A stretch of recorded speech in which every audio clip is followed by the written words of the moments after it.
Magandang araw mga bata! Kamusta kayo? Ako si Teacher Paul, ang inyong guro ngayong araw. Handa na ba kayo sa bago nating aralin? Kung ganon, halina! Manood, makinig, at matuto. Ihanda ang inyong mga papel at lapis. Ang ating aralin ay ang pagkilala at pagbigkas ng titik Y na may tunog na Y. Ngayon, tayo ay magbabalik-aral. Ipalakpak ang inyong kamay ng 2 beses. Kung ang larawan ay nagsisimula sa tunog na L at pumalakpak naman ng 1 beses, kung hindi. Unang larawan. Tama, 1 palakpak. Ang bola ay hindi nagsisimula sa tunog L. Pangalawang larawan.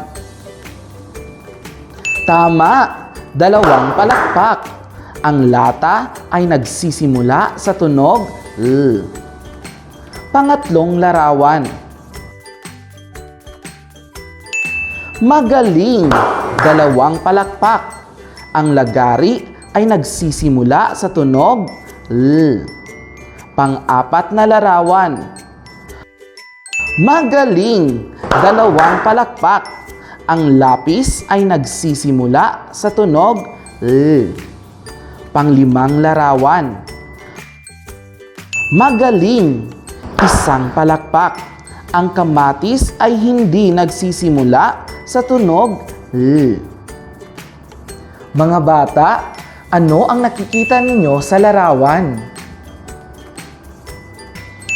Tama! Ito ay larawan ng isang pamilya. Ngayong araw ay may ikukwento ako tungkol sa isang pamilya. Ang pamilya kung saan ang isa sa mga magulang ng bata sa kwento ay nagtatrabaho sa malayo. Ano kaya ang nararamdaman ng batang ito? Ngayong araw ay malalaman ninyo ang kanyang kwento. Pero bago ako magsisimulang magkwento, babasahin muna natin ang mga pamantayan. Una, makinig ng mabuti sa guro. Pangalawa, huwag makipagkwentuhan sa mga kasama. Inaasahan kong masusunod ninyo ang mga pamantayan.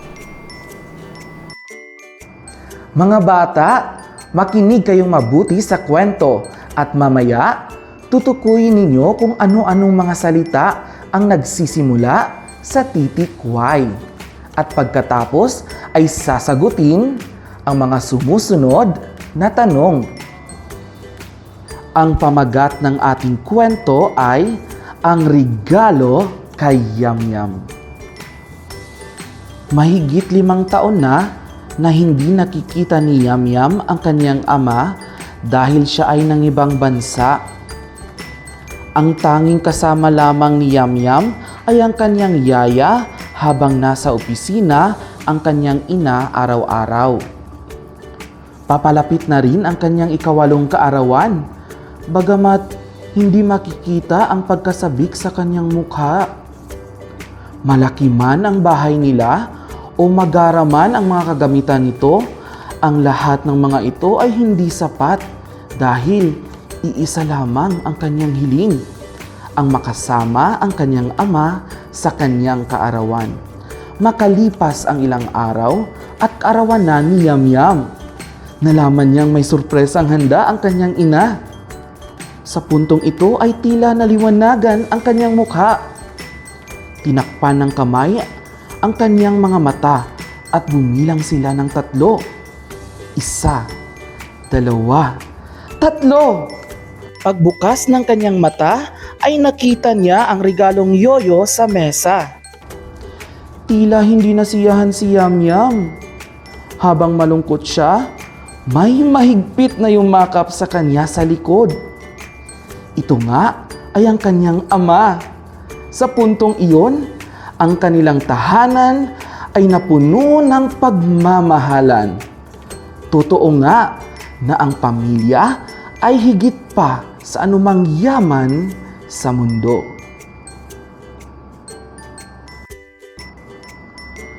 Unang tanong, sino ang pangunahing tauhan sa kwento? Ang galing! Ang pangunahing tauhan sa kwento ay si Yamyam. Pangalawang tanong, bakit si Yaya ang palaging kasama ni Yamyam araw-araw? Tama! Ang kasama ni Yamyam araw-araw ay ang kanyang yaya dahil nasa opisina ang kanyang ina. Pangatlong tanong, naging masaya ba si Yamyam sa natanggap na regalong yoyo? Bakit? Tama!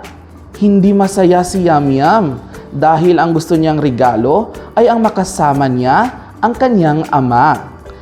Pang-apat na tanong, ibigay ang iyong opinyon sa kasabihang ito. Ang pamilya ay higit pa sa anumang yaman sa mundo. Magaling mga bata! Maaaring may iba't iba kayong mga sagot, bagamat ang punto nito ay pagbibigay natin ng halaga sa ating pamilya. Kaya tandaan, pahalagahan ang pamilyang mayroon kayo ngayon. Ipakita sa mga magulang ninyo ang inyong pagmamahal sa paraang paghalik sa pisngi, pagyakap, pagmano at iba pa. Ako ay nagagalak dahil kayo ay nakinig ng mabuti sa binasa kong kwento. Isang masigapong palakpakan para sa inyong lahat. Ngayon, pag-aaralan natin ang titik Y. Ito ay ang titik na Y. Ano nga ulit ito? Ito ay may tunog na Y. Muli, Y. Y. Y. Ngayon ay sasabayan ninyo ako sa pagbigkas. Y. Y. Y. Uulitin natin. Y. Y. Y. Muli. Y. Y. Y. Ngayon, kayo na lang.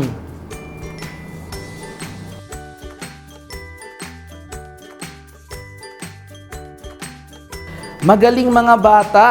Yan ang tamang pagbigkas ng titik Y na may tunog na Y. Palakpakan ninyo ang inyong mga sarili. Ito naman ang mga salitang nasa ating kwento na may titik Y. Ang salitang yamyam, yaya, ang yoyo, yaman ay nagsisimula sa titik Y. Kung napapansin ninyo, ang yaya, yoyo at yaman ay mga salitang may maliit na unang titik dahil ito ay tumutukoy sa di-tiyak na ngalan ng bagay. At ang salitang yamyam naman ay nagsisimula sa malaking titik dahil ito ay tiyak na ngalan ng tao. Ngayon ay ipapakita ko ang tamang pagsulat ng malaki at maliit na titik Y. Ganito sinusulat ang malaking titik Y. Isa, dalawa, tatlo.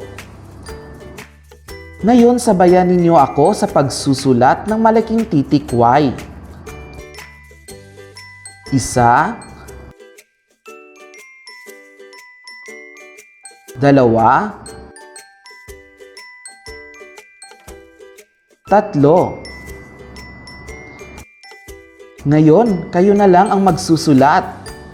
Isa, dalawa, tatlo. Magaling mga bata! Ganito sinusulat ang maliit na titik Y. Isa, Dalawa. Ngayon, sabayan ninyo ako sa pagsusulat ng maliit na titik Y. Isa,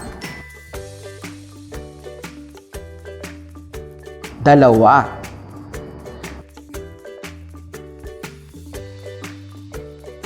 Ngayon, kayo na lang ang magsusulat. Isa, dalawa. Magaling mga bata!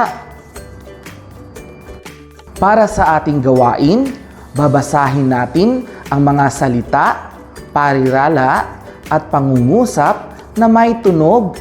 Yeah. Ako muna ang magbabasa. Mga salita: luya, yaya, maya, yate, malayo, malaya. Mga parirala: ang yema, ang yoyo, si yamyam. Mga pangungusap: bumili ng yema si Mila, sabik si Yasi sa ama. Ngayon, sasabayan ninyo ako sa pagbabasa. Luya, yaya, maya, yate, malayo, malaya. Ang yema, ang yoyo, si yamyam. Bumili ng yema si Mila, sabik si Yasi sa ama. Kayo naman ang magbabasa ngayon. Bibigyan ko kayo ng 1 minuto para basahin ang mga salita, parirala at pangungusap.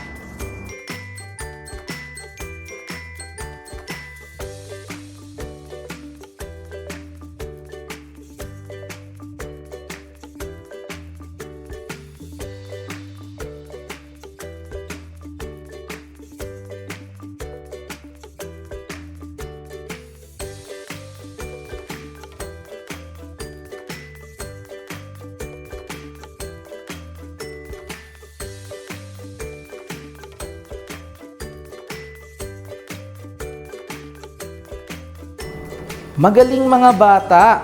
Ano nga ulit ang ating napag-aralan? Tumpak!